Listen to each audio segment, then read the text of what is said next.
Hey Sherry, I gave you panelist access, so you should be able to share and everything like that.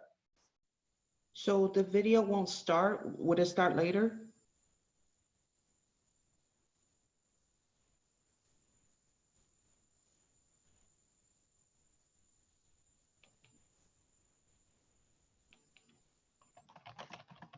Give it another shot. See if you can get it to work now.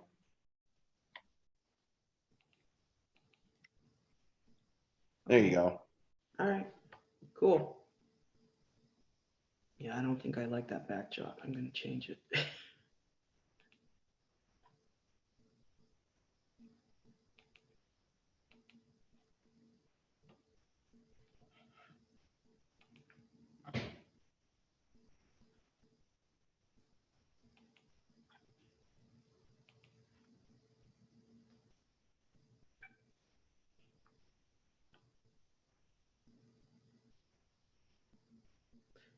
So Brandon, when should I share? Should I share right now or wait till time's up?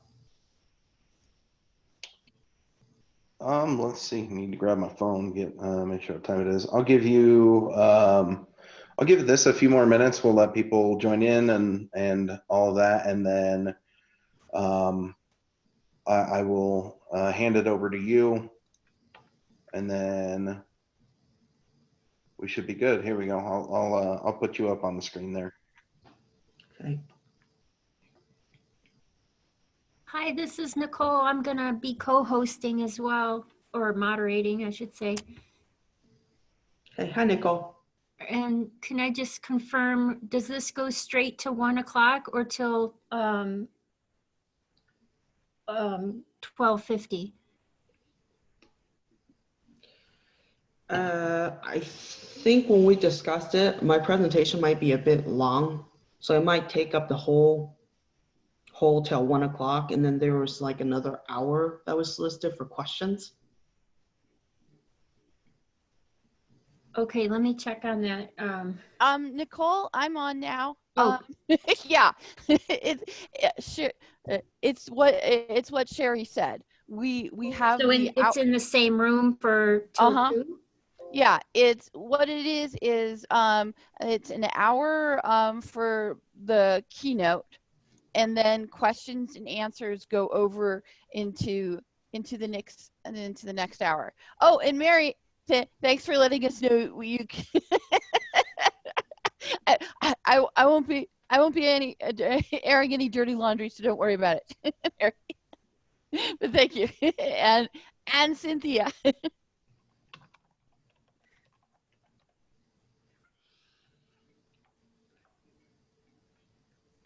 So Kay, are you going to be here all the way until the end? I'm not a host. So I didn't realize why I said that I would help with moderating the keynote, but I didn't realize the commitment was until 1, or I mean until 2. Yeah, I don't have host privileges. My account, I gave back the privileges so that other people could moderate. So I can't take over as host.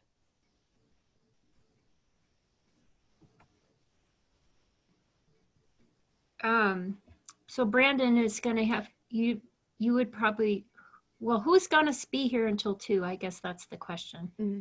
Am I expected to be here till 2?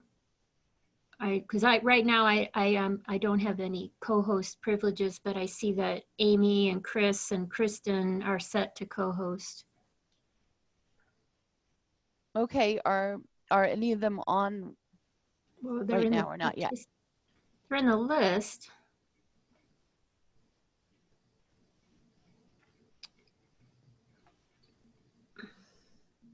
I guess I could ask on the back channel. Yeah. I put hey, Nicole, I can promote you to co-host. I just did. But again, who else is going to be here until 2? Because I didn't know that was how long this was.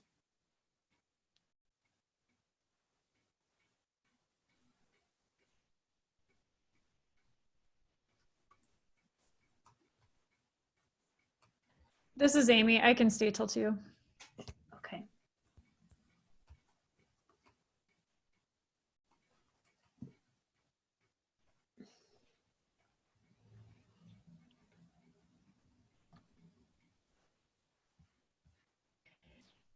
And we're just getting things set up right now. So if you can hear us, we're just trying to get our get everything worked out for the keynote and for who's moderating and all of that. So we know you can hear us. And thank you so much for joining the afternoon keynote session today. And we'll get started in just a few minutes.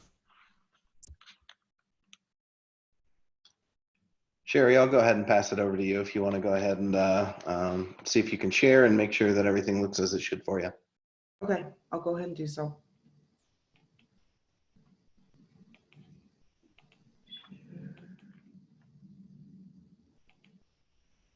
Okay, hopefully that looks okay. Looks good to me. Okay, good.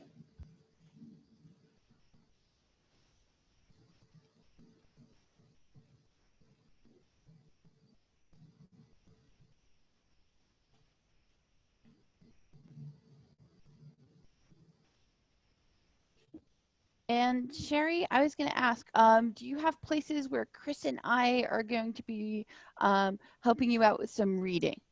Yes. Okay, so just to let the host / moderators know that Kay and Chris are going to have to stay on having the ability to mute and unmute themselves.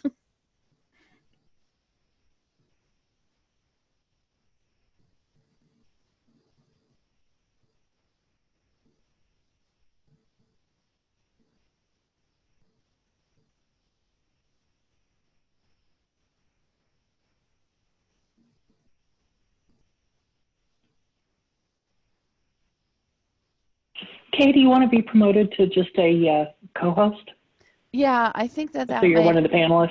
Yeah, I think we should promote you too.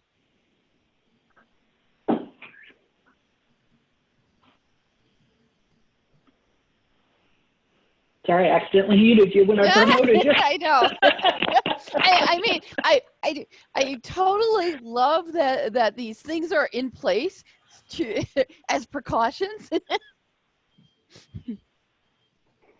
But yeah, and knock wood, I don't think we've had to employ those for any yet, so that's a good thing. I mean, it's bound to happen, but yeah, so far so good. But you know, but the thing of it is, at the same point in time, it's cool. You know, we're learning it, and.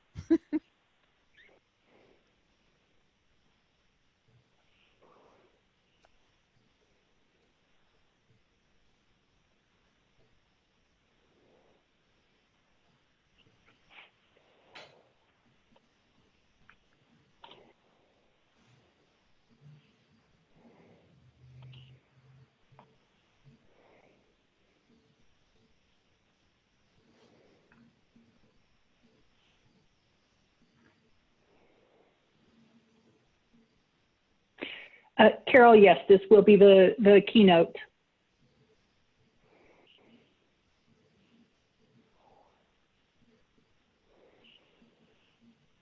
Okay, Sherry, it's like a countdown to 60 seconds. Hey, we could ask the important question, how many of us are waiting for DoorDash? I scheduled mine for later tonight. My fridge is looking empty though. Okay. Oh, look, DoorDash and Blue Apron are saving me. Okay, we are going to go ahead and get started. Welcome everyone to our noon keynote on our opening day of the ELK conference. We are very privileged to have Sherry Jones as our noon keynote. Sherry is a philosophy and game study subject matter expert, And that's what she wrote, but she's a scholar, researcher, all of that, and phenomenal person.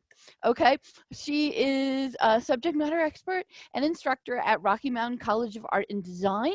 She develops courses on philosophy and the psychology of games and on the use of digital games in education. So you can say she's gamey. Okay, she's also a researcher in open education and of the potential in using blockchain technology to secure open education resources. And she's having a session on that on Friday, so make sure you come to that also.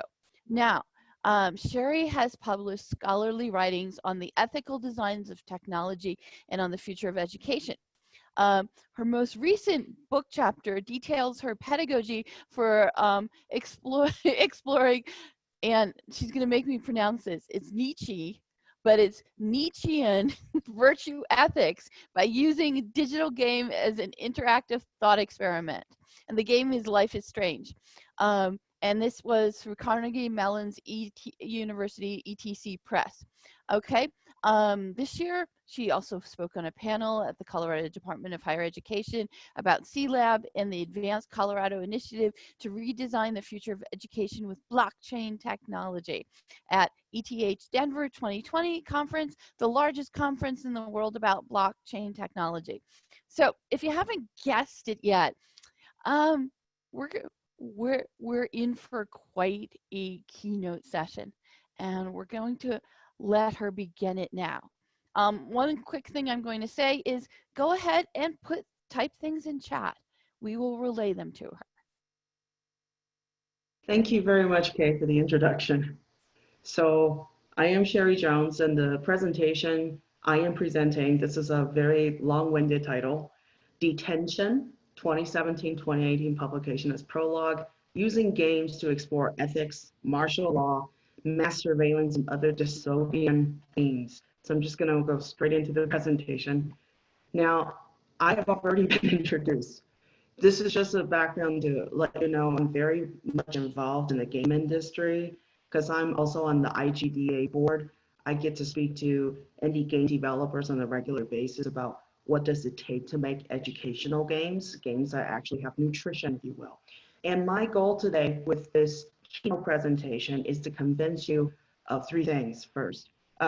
One is that you can use games to teach very, very complex concepts, okay? Not just basic idea of what's right or what's wrong, but really complex philosophical concept in my case, okay? The second thing I'm going to convince you is that interactivity, the ability to move your body to make movements is actually integral to the formation of knowledge. Most people don't understand knowledge that way, but the body, the physical body, is involved in the formation of knowledge. So interactivity is very much related to it.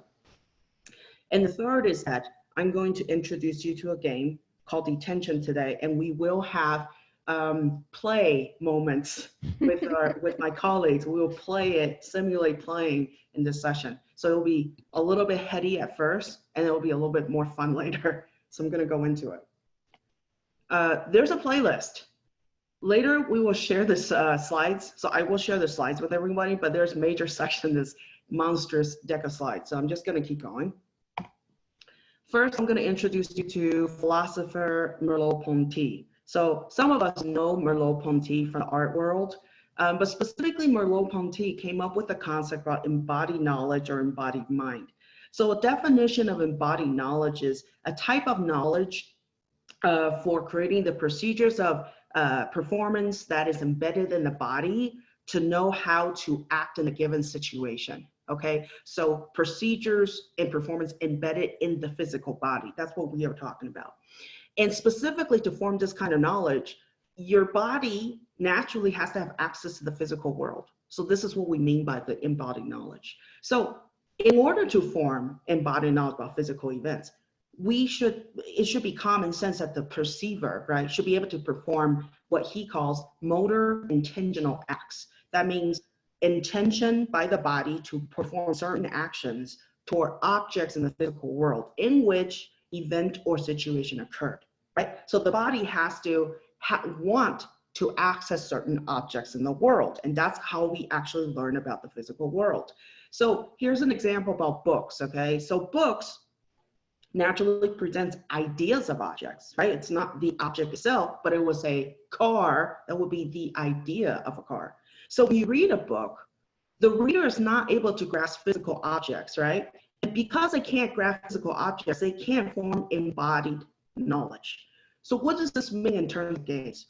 So here's my big argument here, that when you're in a simulated virtual environment, such as one that's provided in games, learners can perform motor intentional activities via extension of body apparatuses. So what we mean by extensions are game controllers, right? AR touchscreens, bodysuits.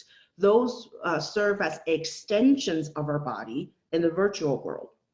And when we do so, we are able to form embodied knowledge that basically tell us how to act in a given situation.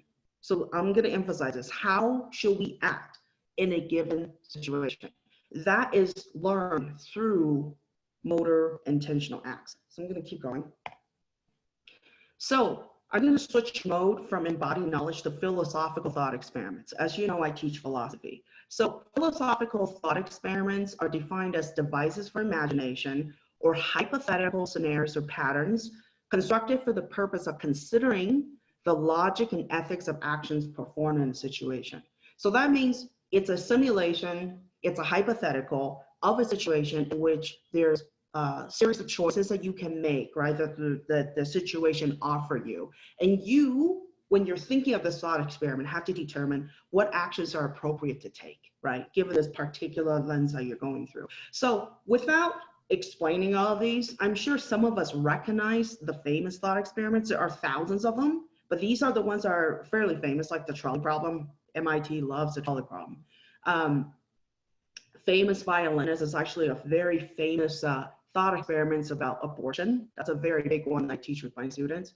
The child at the well is an experimentation of whether human beings have compassion or are they doing things because society tells them to? Do we actually have compassion? And that is from the Chinese philosopher Mengzi. Veil of ignorance is whether or not there is justice, and I won't go too much deep into that. Mary Shroom, Frank Jackson is particularly about the relationship between mind and the physical world, which is how can the mind know of the physical world if the body has no access to the physical world? The drowning child is whether we should save a drowning child. What is the right thing to do here, okay? So here's a learning problem related to the philosophical thought experiments. Often I assign readings about philosophical thought experiments to my students, but several students actually have a very hard time grasping the conceptual meaning of philosophical thought experiments and actions that's written according to the experiment. So my solution, I've been doing this for the last 10 years. This is what I figured out, that games can serve as interactive thought experiments that allow the learner, right, to perform a series of actions in the virtual environment. So they can figure out whether or not their action is appropriate or not, right? So they can actually see it in action, okay? So players, why would students or learners care more about philosophical thought and experience when there's interactivity? If they're in a game, most games have, you know, win-loss state, or basically loss state means that you will die. So if a player is in the game, they have a stake to survive the game. So when they're trying to survive the game, they will pay close attention to the simulated conditions that constraints, right? Or for their play action. So constraint means limit what they can do, or for means give them ability to do certain things. Now, we write the same thing in philosophical thought experiment, but somehow students are unable to grasp it because they can't physically interact with it, you see? So in the game, they're able to perform to consider that. So in a sense that I would say is simulated motor intentional acts through gameplay. And yes, it is simulated interaction with the physical world, right? But again, they're moving their body, and the movement of the body is integral to the whole totality of your formation of knowledge formation. So I'm gonna go straight into the game right now. The game is called Detention. So Detention was released in two years. So 2017, and there was a revised version in 2018, depending on where it was released. It's a first-person role-playing survivor horror indie game by Red Candle Games.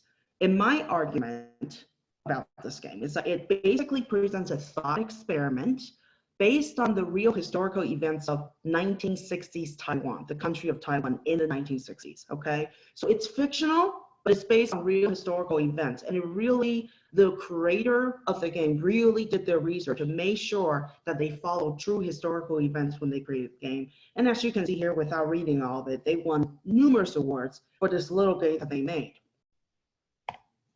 So I'm gonna show a trailer. I'm gonna play this really quick, just to give you a sense.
So you can probably tell, oops, sorry about that. You can probably tell that it's a horror game. Some of the scenes are, I can't block some of the scenes, but it is kind of horrific. So some key plot points, I'm gonna go through this really quick with you, okay? So the main character is Wei Zhongting. So his Chinese name is Wei Zhongting.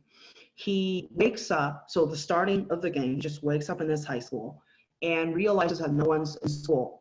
He searched through the school and found another classmate called Fang Reixing, and she was sleeping on the stage in the school's theater. So Wei wakes up Ray, try to figure out what's happening, and try to leave the school because no one was around. However, there is a river in front of the school. So when they got to the river, they discovered that the river looked like it's very, very red, like there's blood floating in it. So they told each other, maybe some chemical from a factory, right? Leak some chemicals and turn the river red. And also it's kind of flooding, so they couldn't cross the river. They didn't want to get sick, and also it was flooding. So that's the key plot point, is that many weird supernatural events happen to them while they're stuck in school. And these are the two characters, as I just explained to you. So here's the real historical background that is the basis of this game, okay? So the story of the detention, we can trace it back all the way from 1947 all the way to the 1980s. So we're gonna start all the way there. So in 1945, Kuomintang, also known as KMT, and also known as National Party of China, took over control of Taiwan, right? Seized control of Taiwan from the Japanese government, who used to rule Taiwan for 50 years prior. So the Japanese ruled Taiwan for quite a while.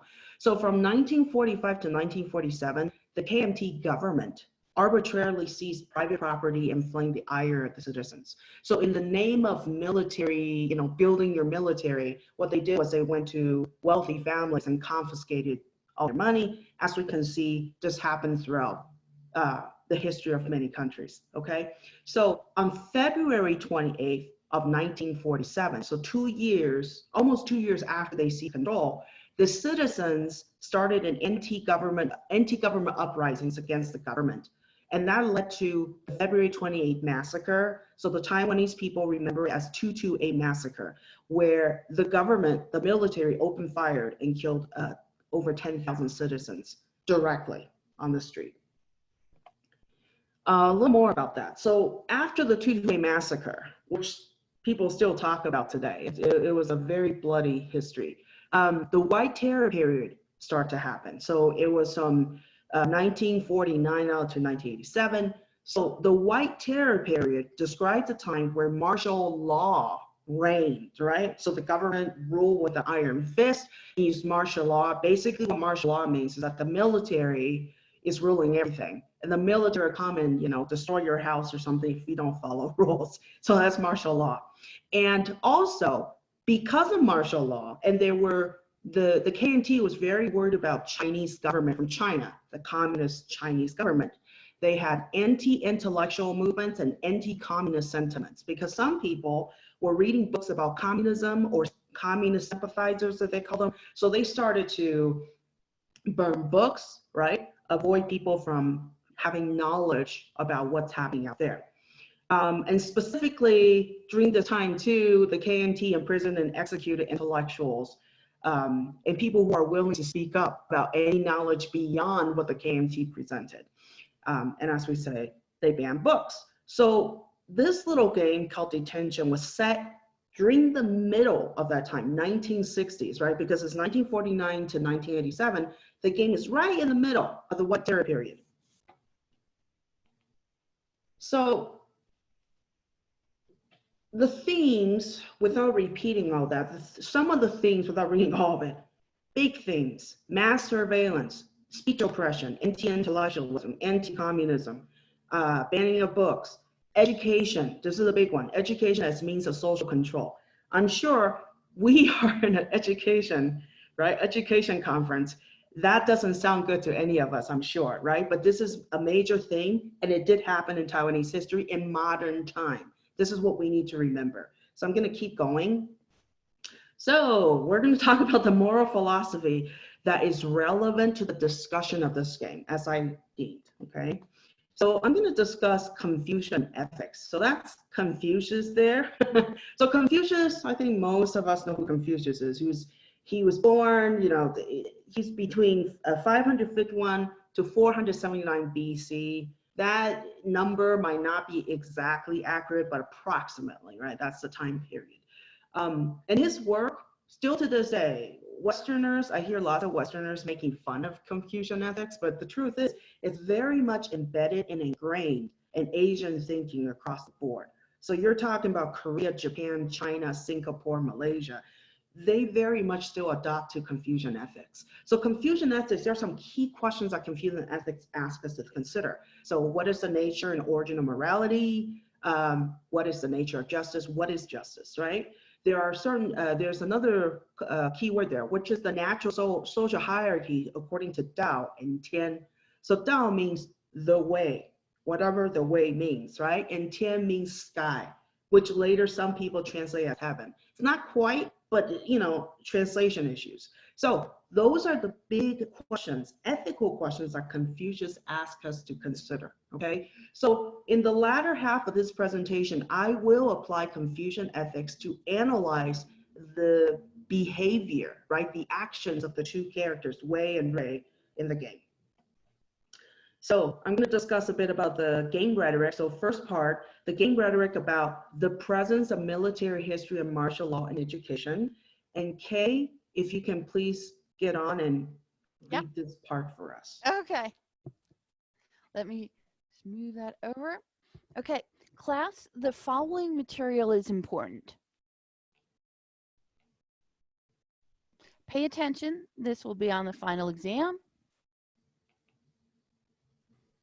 During this period, many provincial military leaders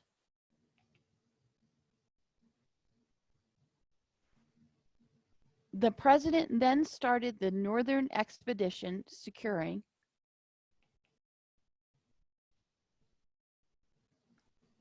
look, it's Instructor Ba, says one of the students. And Ba interrupts and says, Miss Yun, may I have a word with you? She says, okay, class, let's take a short break. Miss Yun, have you seen this list before?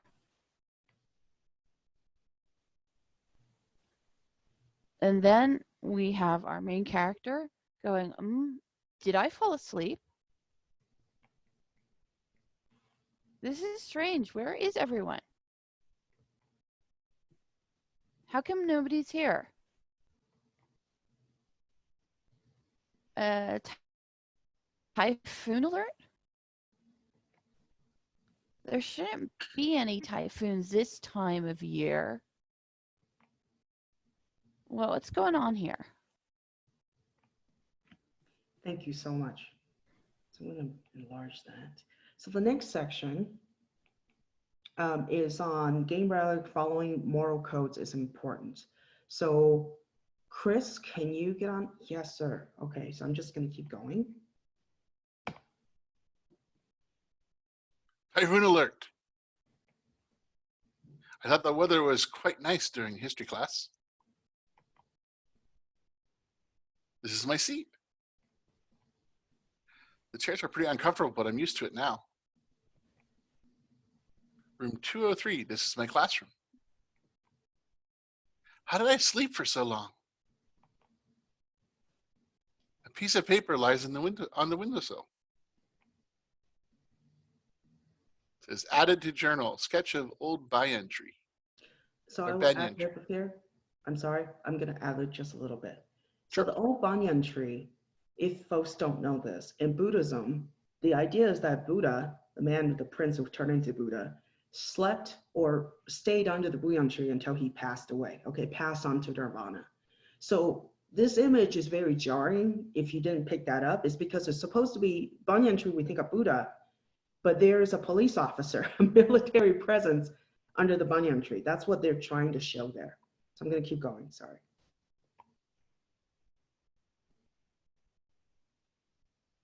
There's a sketch of an old banyan tree, old sketch of what looks like the banyan tree in a school. And there seems to be a figure underneath. School anthem. Our school anthem actually has a decent melody. The lyrics, however, feel like another one of those propagandas promoting patriotism. School motto and rules. First thing in orientation was to memorize the school motto and rules. All that be honest, be brave, be loyal, be frugal stuffs, and making sure you know it was Principal Mr. Shen who established these foundations for us. Don't know what's been planted, but they have all died out. A pot for growing daffodils. Only one of them is still hanging in there. There's something in the dirt. Dig it out. And it adds an old photograph. Can't tell who's in the picture. There's a quote written on it. The roots below the earth claim no reward for making the branches fruitful.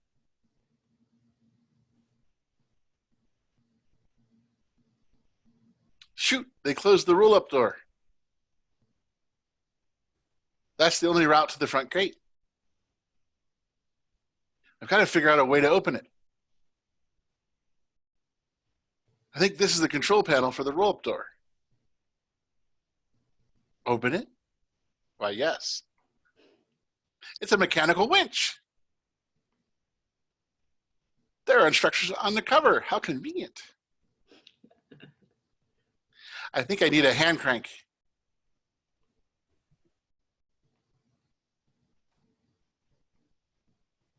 And I found it. The Diamond Sutra. I would someone put this on the wall. I'm not familiar with Buddhist teaching. This is one dirty raincoat. That musty smell is horrifying. A kerosene heater. We used it last winter. Huddling around it and having a good time. And it's just giving you directions to how to use the hand crank. Thank you, Chris. We do have a question from the chat. It says, are you saying that bodily movement can be implemented online via an avatar serving as a proxy? Is that the embodiment knowledge, or is the embodiment the narrative form itself? The narrative, I'm going to give a brief answer to that. The word narrative does not mean story. Okay, so in narrative study, narrative means the architecture for propping up the story. So the analogy would be, if you think about Tolkien, a story where he drew a map, okay, and he showed you the entire world before he tells you what events are happening in the world. That's what we mean by narrative. So specifically, if you say, and I think I heard Chris correctly, is talking about ballet movements and virtual worlds, right? Researchers who are doing interactivity studies. Or bodily movements. Bodily movement, sorry about that. So researchers who are doing extensive research on interactivity is trying to develop, better equipment for people to extend their body into the virtual world. So right now, most people are still playing with their Xbox controller, which is a very weak version of body extension. But now there's more apparatuses being created to emerge us more and more into that world. So yes, essentially, it's a way for us to have an illusion, if you will, okay, that we are accessing the physical world. And there are also even physical extensions where it would shake, or it would give you a feeling of texture to simulate what it feels like in the physical world. And I think that's where things are going right now. There's a lot of the biofeedback and the haptics. And that's right. So I'm gonna keep going if that's okay. So the next section is on the game rhetoric. If I didn't explain this earlier, game rhetoric is the game is arguing this, right? Making this argument. So be an ethical and virtuous person. And the words about that is also restated in the auditorium, which we're about to see. So Kay, if you can take over. Okay, we're outside, still outside. The shortest route back home is through the auditorium. Enter? Yeah, we'll enter. Okay. Who's this girl, and is she sleeping? Hello? She's not responding. Maybe I should get on the stage. Hello? Wake up. You shouldn't be here. And the girl goes, where am I? Wei says, the auditorium. You were sleeping on the stage. The girl says, huh? Wei says, school is canceled because a typhoon is coming. The girl goes, typhoon? Wei says, I just came from my classroom. You're the first person I've come across. Girl says, weird. How did I? Wei says, we should get going. It's getting dark in here. And the rain is starting to pour. The girl says, wait. My necklace is gone. Wei says, what? Girl says, have you seen my necklace? Wei says, I don't think so. Girl says, how? I must have lost it somewhere.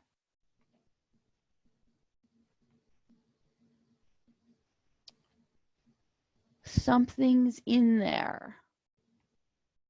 but I can't reach it. There's an umbrella in this bucket, and you're asked as a player, can take the umbrella. Item received, 1 broken umbrella.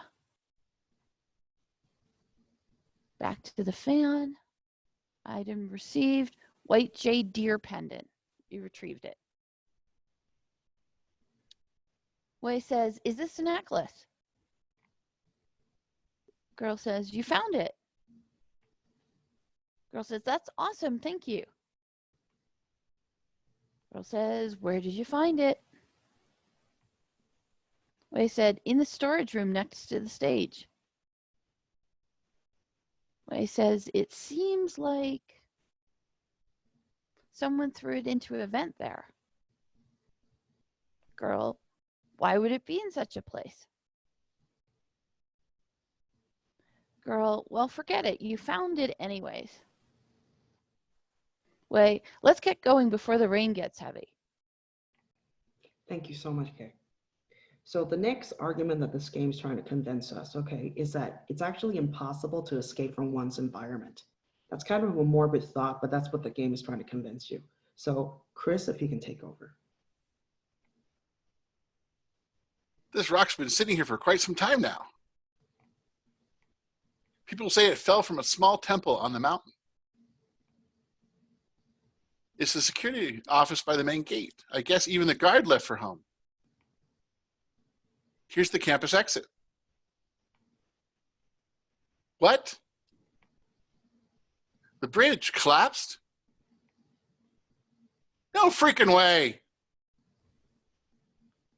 Oh God. Whoa, why is the river red? This looks like, it kind of looks like blood. Blood? Don't say that. Sorry, I wasn't thinking. What happened? Okay, let's calm down and think about it. There's got to be a reasonable explanation. Why is it red? Even muddy water shouldn't be this color. Ah, I think I know the cause of this. There are a few factories located upstream. It's probably them dumping chemical waste into the river under cover of the typhoon. Are you sure? I've heard people talking about it. Perhaps you're right. The worst part is we don't have a way to go downhill with the bridge gone. Tons of people cross this bridge every day. This bridge should have been better maintained. Guess we'll have to head back to school. It won't do us any good standing here in the middle of the rain. True. Don't worry, it's just a typhoon. The school has enough supplies for us to get through the storm. All right. I guess I can trust you. You seem like a reliable person. Just trying to be optimistic. Let's get going then. Thank you. Awesome. I agree, Sherry. Who wouldn't go downhill in a typhoon? That's right. Next section, next argument the game is trying to make that school, this is not cool for any of us here, especially me, okay? School is a means of social control. Partially that's true, okay? We know, I'm not gonna go into it, partially that's true, but this game is really pushing that, okay? So Kay, if you would. Okay. Sigh, all wet and tired. What a day. Just rest up for now. We may have to spend the night here. Oh, wait. I haven't officially thanked you for finding my necklace for me. I'm Fang Ray Shin, a senior from Miss Yin's class. You can call me Ray. How about you? What grade are you in? So you're my senior. Miss Fang, I'm Wei Chung Ting. You don't have to be formal with me. It's a bit awkward. Just Ray is fine. Normally, we don't go to the senior building. I heard that it's a very competitive environment where everyone works their butt off studying. It's not that awful. Some of us still do what we want. I do envy you for graduating soon. You won't have to see Gua Fong on a daily basis anymore. Instructor Bai, I don't even dare call him by his whole name. Rumor says he was a relentless killer during the war. I wouldn't dare do that in front of him either. We're all pretty terrified of him. We avoid him any possible way we can.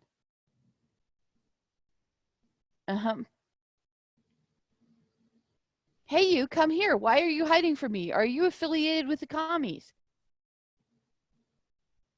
Whoa, that was a perfect imitation, giving me goosebumps. Anyway, just hang on tight, buddy. I'll get you. It'll be your turn to graduate next year. Sigh. Life's a struggle. Hey, I know what we can do. Let me go use that phone in the principal's office, see if I can contact anybody. Then I'll grab that heater in the storage room and a couple blankets from the health center. That should be enough for us to get through the night. That's a well thought out plan. Do you need any help? I'll be fine on my own. You should rest up here, Mrs. The man's got it under control. Hold on there now. Don't take me as one of those spoiled pampered girls. I'm probably more capable than most you boys. Sorry, that came out the wrong way. It's okay. You don't have to apologize. I know you're just trying to help. Okay, how about this? I'll go make the phone call, then we can find what we need together and carry them back. All right, that sounds good. I'll wait for you right here. Just hurry back. It's getting really dark in here. Thank you so much. In a school setting, it's pretty horrible if students are trying to out each other as commies. I think that's pretty bad. That's the surveillance. That's the citizen level surveillance where neighbors watching neighbors, friends watching friends. That is a common practice in authoritarian government and authoritarian countries. Okay, so that's common. Next argument that the game is trying to make is that one cannot escape from the past, or specifically from one's past. Okay, you can't escape from it. So Chris, please go ahead. His footsteps echoed softly, invoking a trace of suspense in me. Reality faded away as time stood still.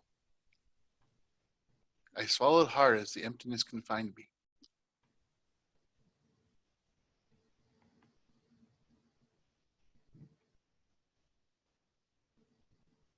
I'll ad-lib here, and Chris, there's not as many lines at this section, but I just want to say, this image right here is actually in the game. Many players don't know this, but it's an actual image. It's an actual photograph of a military soldier pointing a gun at a little girl. These are actually real photos mixed with fiction. Okay, this is what makes this game particularly interesting for people who want to study history. That's actually a photograph, by the way. That's a Buddhist monk.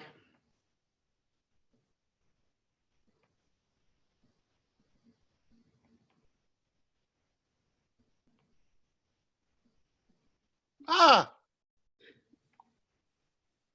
What happened? It looks like he's not breathing at all. Is he dead? But how?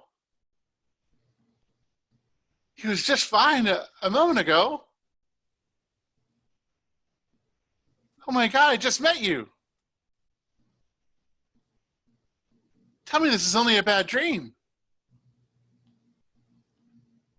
Okay, Ray, take a deep breath. There's a notebook on the stage. It's Wei's journal.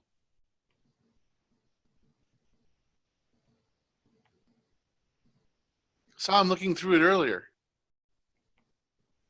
Perhaps there are clues to what happened. Fortune-telling poem. A fortune-telling poem from the temple. Turn the wheel with the laws of the universe to reveal the path ahead. Thank you so much. I do have to comment that Chris and Kay, if they don't want to do education anymore, they can be voiceover actors professionally. Awesome. Anyway, so this part, because I have to analyze the game based on the ending, so naturally there's going to be spoilers, so I'm sorry, I'm going to spoil it, okay? But here's the ending. So about the ending, there's a little two-part. So first we find out, okay, from as we play through the game, that Ray had a romantic relationship with her school counselor, Zhang Minghui. That's a school counselor. So Zhang later ended the relationship when he was no longer offering sessions to Ray, right? So that was kind of a bad relationship right there. And then during the relationship, Zhang was a member of an underground book club with a school teacher called Qing Cuihan to secretly smuggle banned books, okay? So what they were doing is they want to spread books even though the government's banning them, and they don't believe in anti-intellectualism, right? So they were trying to share these banned books with students, okay, with book club members. So Ray thought that Ying, which is the second person we're talking about, the school teacher, was in love with Zhang, right? Because Zhang ended the relationship with Ray. So Ray thought that Ying was in love with Zhang. So out of jealousy, she decided to get Ying fired. So she asked Wei for the book list. So Wei is the two characters, right? Wei and Ray. So Ray asked Wei for the book list of the banned books, okay? And give the book list to the instructor, Bai Guofeng. And that guy is basically a military officer working at the high school. So what she did was something, she basically told on them, okay? So the result was that, you know, immediately instructor Bai imprisoned, right? Imprisoned and you know, the book club members, the teacher Ying fled the country, all the members were imprisoned, and Zhang was executed. So the guy, the school counselor that Ray really liked, he got executed for spreading the books in the first place. So because she felt immense guilt, she jumped off the building and committed suicide. Okay, this is pretty dark. The story is pretty dark. So essentially what this game is, right? The experience of a detention is a representation of the memories and the soul of Ray, who was stuck in the earthly realm. She was stuck there. The equivalent, I suppose, to the Christian idea of purgatory, but the idea is that she can't move on, right? She's stuck there as a ghost because she can't get over her guilt for doing so, and she is in denial that she outed them and got her lover killed, executed, okay? So now, with the fun part done, now we're gonna go into the philosophical part. Here's the key part. So I'm going to apply Confucian ethics to explore the ethics of detention. So just really quick reminder, right? Some of the key idea that Confucius asks us to consider is, you know, our relationship, citizens' relationship to the state. What exactly is justice? What exactly is morality? How should citizens and leaders behave toward each other, right? And also, how should people behave? So essentially, the key idea in Confucian ethics is relationship between each other, between people. Especially when people have different social statuses, how should we behave toward them? That's his key point. So, quick background, I would be remiss if I don't explain this because I don't want people to go, oh, Confucius, he's a funny guy.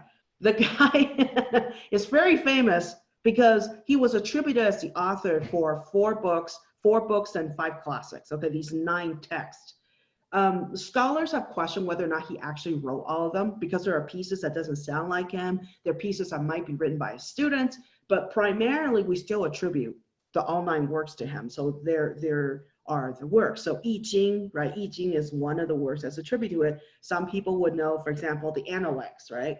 So in the West, at least in Western courses, many many classes will focus on passages from the Analects, but they know less of Book of Rights and Book of Doctrine, these particular pieces. I Ching is actually integral, very important to it was a book of divination, right, to predict the future, but actually mathematics, very complex mathematics was created in I Ching. So it was a demonstration of the prowess of Chinese mathematics back in the day. So for this part, for detention, I am just going to discuss the social hierarchy, the way Confucius considered what social hierarchy is from his book in the Analects, okay? So here's his 5 relationship that right there in the yellow. So he sees a relationship like this, and those are in order of importance. So the first one is subject to ruler, so we're subject to our ruler. The next relationship is son to father. Third relationship is younger brother to older brother. Fourth relationship of wife to husband or woman to man. Yes, I know it sounds sexist. Remember, this is from 500 BCE, so understand this from older text. And then friend to friend, right? So that's in the orders of importance. Our most important social role is our duty as subject to the ruler that rules over us, according to Confucian ethics, okay? So the relationship, though, Confucius is not a dictator. He says specifically that these relationships can only exist, right, if certain virtues are present. So virtues are good quality, if you want to think of it as good quality, right? So subject to ruler, in order for the relationship of subject to ruler exist, meaning that I as a subject am willing to submit to my ruler, certain virtues have to be there, which is justice, loyalty, righteousness, okay? Son to father, respect for elders, love for elders. So I mean, the son has to actually respect elders to even care, right, to submit to his father. Younger brother to older brother, again, respect of who's older and respect for elders, that's also connected. Wife to husband, idea of following gender roles. I know that's not popular. I emphasize this in old text. And the last one is fidelity and faithfulness between friends, right? So if you can't trust each other, if you're not faithful to each other, then people won't stay as friends. That should be obvious, right? So I do want to say right there that whatever your relationships are, Confucius would say, whatever that's above that relationship, the wife's duty to the husband, right, is superseded by her role for her loyalty to her father and so forth. So actually the orders of importance from beginning to end. So our relationship, we can, our duty is determined by which relationship comes first. That's how we want to think about that. So I'm going to apply it to detention. So if we examine on the surface, we're talking about on the surface now. If we examine what Ray did, right, when she reported her lover, school counselor Zhang, to the government, essentially, we could argue that she was being ethical, right? Because according to the Confucian ethical ladder, right, your number one relationship as a subject is to submit to your ruler. And since she discovered, right, that Zhang was doing the wrong thing according to the government by spreading banned books, the fact that she reported him is actually an ethical thing to do on the surface, okay? So I'm gonna keep going. But here's the thing that we need to remember. When the KMT ruled during the White Terror period, right, they were oppressing people using military power, meaning that they were not respecting the citizens. So that relationship, the virtue of righteousness and justice, remember that's required for the relationship between subject and ruler to sustain, has to be that the relationship is shared on the ground of justice, on the ground of righteousness. And we know from historical records, right, that KMT was not treating citizens with respect at that time period, okay? So if, and I'm gonna keep going, okay? So if the relationship between the subject and ruler was a just one during that time period, then her reporting Zhang to the government would have been an ethical one. Because, and I want to emphasize this because I say these things assuming that my audience know what they mean, and I don't mean to do that. The word ethics and morality are separate things, okay? Morality is our personal sense of right versus wrong, and ethics are rules that we construct based on morality, right? Based on moral ideas that we construct so that we can apply to the whole of society. So morality is personal, right? Ethics is to a group of people. So when we say whether she acted ethically or not, that means, does she follow the rules and convention of her society? Does she do that, right? So this is what we mean by ethical or not ethical. But just because when I argue that someone's ethical does not necessarily mean that that person's moral, okay? So we have to understand that distinction. So given that I just gave you this background, that the relationship wasn't that great, right, between KMT and the Taiwanese citizens, she really doesn't have a duty to report to the government. So the big argument there, right, as students think it through, is that Ray has behaved unethically by reporting junk to the government, especially when the government was not being ethical, was not being just, was not being kind or righteous to its citizens. So she has made a mistake. And the whole game, if you think back, it's a horror game of a woman who's in purgatory. Wei is already dead, but she doesn't recognize that he was the person who gave her the book list, right? The book list to determine what books are banned and who is spreading those books. So she has committed ill will toward Wei and toward the entire banned book club, including her lover. And this is why she's in purgatory. And the game also gave us a couple of hints, which is it gave us a Buddhist context and it also gave us Taoist context. And not everyone recognized that. But in Buddhism, specifically, there's the idea of reincarnation, right? Reincarnation is once you pass on, you can reincarnate, live, be born as another person. But based on what you have done in previous life, you might be born into a better life, or you might be born as a pig or a chicken. As the Buddhists think about the ladder of status. So you could even be a cockroach if you did something horrible in your last life. But she is not able to go into reincarnation because she's stuck in this place, in this liminal, if you will, where she is unable to cross because she felt guilty. She felt attached to her earthly realm.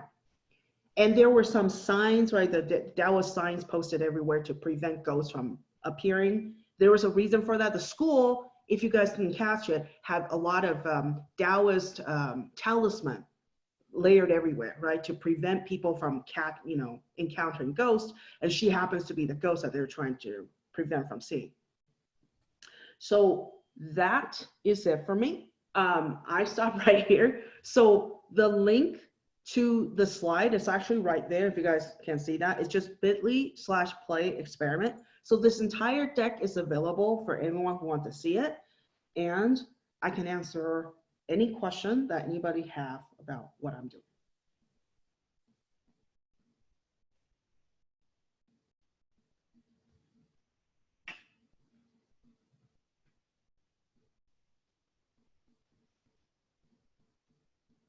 So Sherry, I have a question for you. If you were teaching this game, say this semester, considering our current circumstances, how much would you let students bring in like current events into the discussion? Okay, if I was your student, you know what I'd be doing? I'd be talking about perhaps the daily press briefings. I'd be talking about a tweet about mutiny on the Bounty. I would be talking about, well,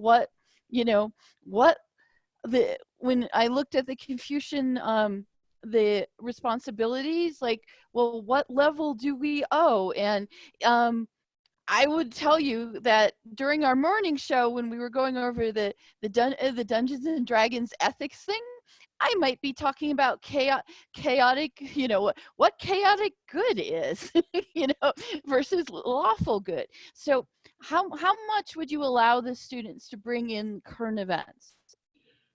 If students are encouraged to do so. So there are two parts to that, which is, first of all, they do need to read the Confucian text and demonstrate to them they actually understood what they've read. And I don't force them to read the actual original Chinese text. I mean, that's for graduate students, but they read the translated version of the Confucian text. They have to demonstrate to me they understand it, and it's actually encouraged over and over again that they need to bring in current events. Because why do we use games particularly? Games is a safe place. it's not as if I'm putting student in a real situation where they're into a, you know, I send them off to authoritarian country and go, Yeah, yeah. come back, right? And do a field trip and then do a report. That is unethical because I think we're harming students' lives here. So the way we use games, right? Not just a simulation or a virtual world, what you do, whatever you like. It's more as in, because the game has certain constraint, which is a tight narrative, you are forced to make certain actions. That's all you can do, right? You're experiencing those conditions to understand what it is like to live in authoritarian world. The other thing is that the reason why, and it's a really good question that you asked me, Kay, is because many students think a game is just a game. It's it's allocated to itself. It doesn't matter to reality. But when they are able to draw some of these ideas and themes and also ethical rules from the game, and they try to see parallels, many students are seeing parallels everywhere once they actually understand the concepts that are discussed. So it is absolutely required. In fact, this research paper, sometimes I assign 12 pages, sometimes I assign 20 pages. But the idea is students have to see parallel, and it can't be a forced parallel. They have to actually explain the process by which they see that there could be parallel between what's happening in the game and what's happening in certain countries. And for the comments, and I'll read some like the comments and some of the questions, like, and put reporting those who are not following the shutdown rules. I would throw out, if people saw the video of the police officers in Philly dragging the man off of the bus who is not wearing a mask, I'm like, yikes, relative. And let's see. In terms of bringing the detention material into the classroom, how do you implement it? Do students play the games? Okay. And so on. I'm curious, even in a typical semester, how it might be implemented. This game actually doesn't take that much time to play. The total play time, what is it, 10 hours? It depends on how fast you play it, right? So 10 hours. I don't force them to play it in class. In fact, there are games that are 15 minutes to play, 1 hour to play. So naturally, as an instructor, and I do emphasize this, we've emphasized this every year. You can't ask students to play a game that you didn't play yourself. That's not cool. It's as if telling a student to read a book you haven't read. That's ridiculous, right? So when you play as an instructor, you'll know how long it took you, right? So you keep that into consideration. So when you design an assignment, you might say, well, it take a student 10 hours to play this thing. So treat it as if they're reading a book, you know, it take them that amount of time. So you would say, I would design an assignment that would take 2 weeks, 3 weeks, or even 4 weeks to implement. And the students would, sometime I would ask them to film themselves. So they would actually do Let's Play. So they film themselves playing it. And then they do a chart to analyze each part of their gaming experience. So while they're playing, I ask them to pause and write notes about what exactly happened, what shocked them, what exactly made them uncomfortable, and so forth, right? And what they see as a parallel. So as philosophy students, when I assign this assignment, it's not as if I say, okay, analyze this game using Confucian ethics. That's too easy. I don't do that, okay? What we do is, by the midterm point, around midterm point, I would have taught students, you know, a minimum 20 to 30 philosophers already at that point.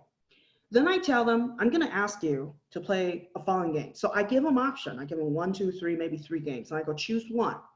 Now that you have played this game, you're going to have to determine what ethical theory could be applicable to discuss what exactly happened in this game, and determine, using those theories as a ruler, as a measurement, to argue whether or not the character's actions are ethical or not, right? So this one, the way I framed it is as if I say Confucian ethics, there you go. That's too easy. It's more as a student has a choice to decide. They play, the document, and analyze, and so forth. I mean, I'm limited to 1 hour. I can show you all the assignments, but I try to keep it under 1 hour. Okay, so some more questions. This is from Jay George. Here's my question. At the beginning of the presentation, you said that books do not allow embodied knowledge. Yeah. This game seems very literary and narrative based to me, kind of like a novel. What's the difference between reading of the characters' experiences in a game versus a novel? So the word embody knowledge specifically, right? Specifically is the use of the body. That's what Merleau-Ponty means. So when you read a book, you're limited. You're very much limited. You're flipping. And there are actions, the book spell it out for you and say, here are the actions you can take.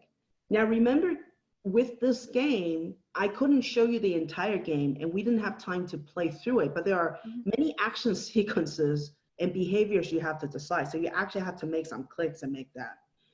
This is, with video games like this was a point and click, right? It's still one level up from the interactivity of a book. Because when you're reading a book, you don't get to make decisions. The book spell it out for you. I mean, you could do this, you could like skip along, like choose your own adventure. That's kind of an antidote to that. But still, the book gives you, you know, it tells you exactly the chronological event, the way it wants you to follow it. It could be a chronological, but the way it wants you to follow it. A game, I might stay at a level 30 more minutes just because I'm trying to figure out a puzzle. I can take my time, and I also have to use my brain to figure out puzzles. This game has lots and lots of puzzles where you have to think and play it through. So it's not like the book spelled it out for you. The game doesn't spell it out for you. So there is that level of engagement. Now, and ideally, yeah, I would like to be actually in the game and move objects with my hands, but this is still, we're still at that research stage, which we're trying to increase the interactivity by the creation of extended bodily apparatuses. That's what I mean by that. So definitely there's a difference. The main difference is how much body movement.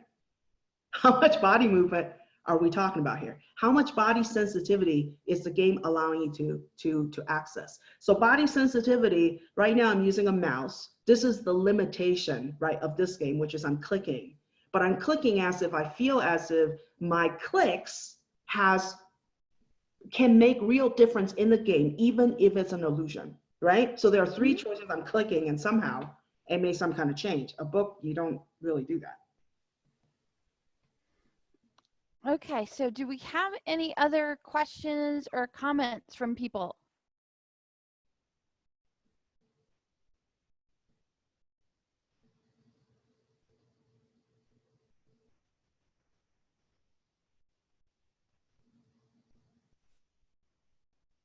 Okay. The question is, how have students responded so far? I've been doing this work for the last 10 years. And some students, you know, there are going to be students who are resistant.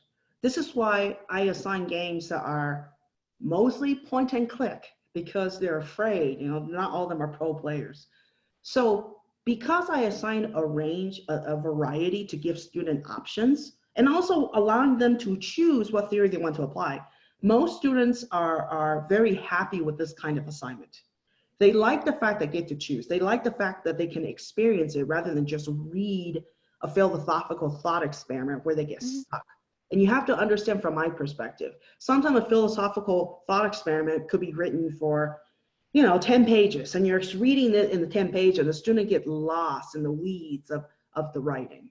And I really simplified philosophical ideas here. If you crack open a philosophical book and you don't have the background, most people do not know what they are reading. So students bump into that, especially beginner students. So the idea that they can interact with the action rather than read about the action makes a real difference. And students have replied that they very much enjoy being able to interact rather than just read something. Okay. I'll do one last. Oh, good. We got we got questions. And then you assess via dialogue and paper assignment in order to enforce philosophical connections. Question mark. Dialogue is one thing. Yes, dialogue is one thing they can quote that, but it's not just literature. Literally, I'm asking the students to write something like this. When you move into a room, what are the range of actions you can perform in this particular space? So the student had to actually explain. I could go behind the door by opening the knob, turning the knob, or if I don't turn the knob, this particular action happens. So it gets much more complex because I'm trying to get them to think about the actions in the game, not just the text. The text is just background information, and it gives you some sense of, oh, this is what I'm supposed to do. But the truth is the student have to think about how should I interact with the objects in the game. This is what we mean by embodied knowledge, which is the idea that you're interacting with objects and figuring out what the objects can do to embody your knowledge of it, right? So yeah, I think I answered that. I'm not sure. Additional comments and questions?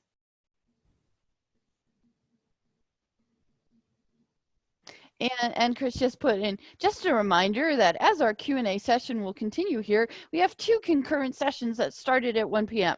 So Chris just put that little reminder there.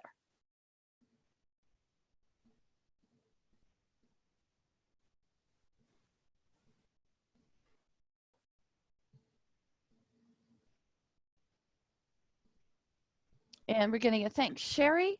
And I'll go ahead and I will make this portion. We'll do last call. So last call for questions and comments. People saying they're going to your website. They're going to look at your material. Well, I'll ad lib here as people maybe think about questions. I am a game nerd. I will admit. I have thousands of games that I bookmark. I'm currently playing a game. I study them, I play them, I'm constantly thinking about them. I'm writing reports about them, I'm writing news article about them. So understand, I'm not just a one game person. It's more as in, if you think of games as interactive literature, if you want to think of a literature if you want, but it allows you to make actual movement, that's what makes them so unique. And this is why I keep obsessing over what we can do with games. And as we get, when academia is ready, right? When academia has money, you implement like MR, XR, all that stuff, right? Because some people don't have the option. I mean, students don't have the money, certainly. So we have to think about that. It's not as if I don't know how to do VR, but if in this pandemic, I can't say, go buy a VR machine, I want you to go play it. I have to consider their situation too. So yeah, go grab an Oculus Rift. Yeah, I know. We were laughing about like an article that was written by it was some Southeast university. Like, oh well, he just sent his students Oculus Rifts, and we were like, what kind of university are you at? And Chris was like, what kind of endowment do you have? Or grant. What a grant or endowment? What kind of NSF grant or NIH grant did you get that you can just hand out? Yeah. We do have a question. Have you ever designed and taught an entire course using gaming only? Oh, did someone look at my bio? Yeah.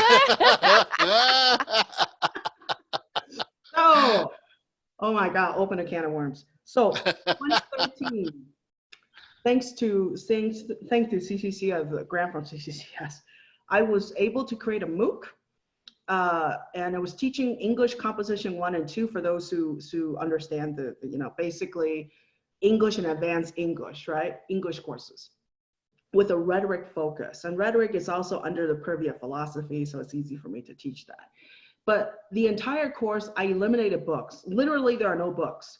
So we did 2-tier approach, which is I role played as a secret agent director, and there are multiple people who are playing secret agents, and every student that entered the MOOC was also a secret agent, right? They're secret agent in training.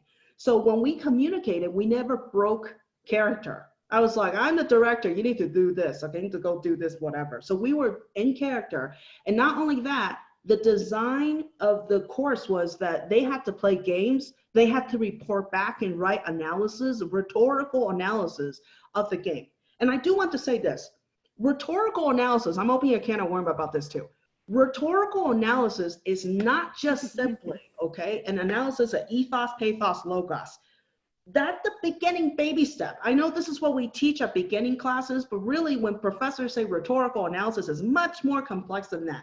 But that's the beginning. So when I ask students to do rhetorical analysis, I'm actually supplying like 30, 40 different rhetorical theories and asking them to go, okay, play a game, pick any game. And I give them hundreds of games to play with. And we embed it everywhere. And they have downloads to all the free games they can play. There were a couple of games that were for pay, but I gave them that as an option for students to play. Now that was a course I was offered to, the second row was about 1,200 people registered and played with us in that portal. And we also had live essay writing sessions with hundreds of people on each document. It was insane. But after that, on top of that, I also do mixed reality escape rooms where I design the physical environment and trap everybody in there and say, okay, I'm gonna test your ethical thinking. And if you don't pass my laws, if you don't pass my rules, you are going to fry in this escape room. So I do all kinds of stuff. I play with physical space. I play with virtual space. But there is a limitation to what I can do depending on, for example, what the student, you know, as we just said, which is whether the student have money to do that kind of thing. But understand, I can do a lot of different things because I truly believe that through play, and play study means experimentation. It literally means being willing to experiment, being able to try something new. That's what we mean by play. So play does not mean frivolous, right? So I truly believe allowing students to play, to experiment is the way for them to discover new knowledge. And games is a perfect container for those kind of activities. That's what I do.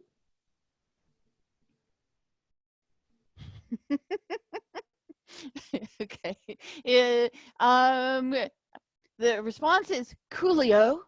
Is there any way for us to see the online course shell if we're in the CCS system, and also how you've written up the escape room experiment? Slides, there are slides, there are articles. I think that in my bio, if you do Control F escape room, there are links to materials there. And I also was interviewed by The Atlantic specifically about escape rooms. So if you guys could, it's linked in there. So under the press cover section of my bio, you will see the interview I took with The Atlantic and other entities like Wired regarding how I design escape rooms and the result of those experimentation. So you'll see them in there.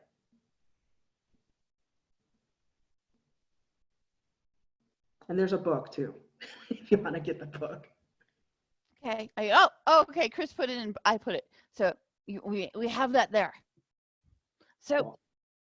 And I provide context to the link. Kay just yeah, you do. I just toss it in. And any other questions and comments?